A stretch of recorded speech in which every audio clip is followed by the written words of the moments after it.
بسم الله الرحمن الرحيم، والصلاة والسلام على أشرف المرسلين. سيدة طالبة أمينة، مديرة الخدمات الجامعية بالقايد وهران.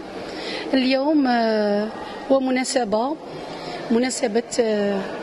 18 فبراير، هو يوم الشهيد. قمنا بدعوة كل النوادي الطلابية والجمعيات الكائنة بالإقامات الجامعية لمديرية الخدمات الجامعية بالقايد، وذلك لتقديم مواهبهم ومشاركتها وتقديمها للأسرة الجامعية حتى يتسنى لهم تقديم المزيد والتألق.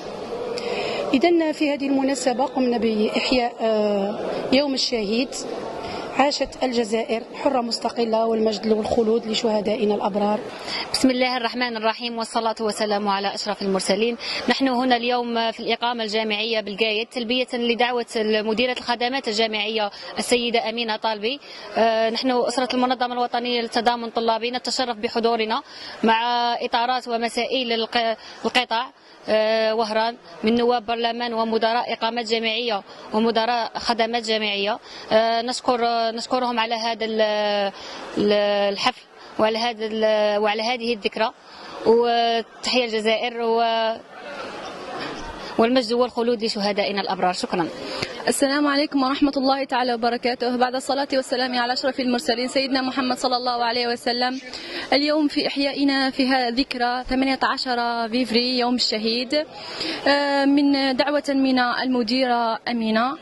نشكرها على حسن الاستضافة وعلى جمال ورقة الفعالية.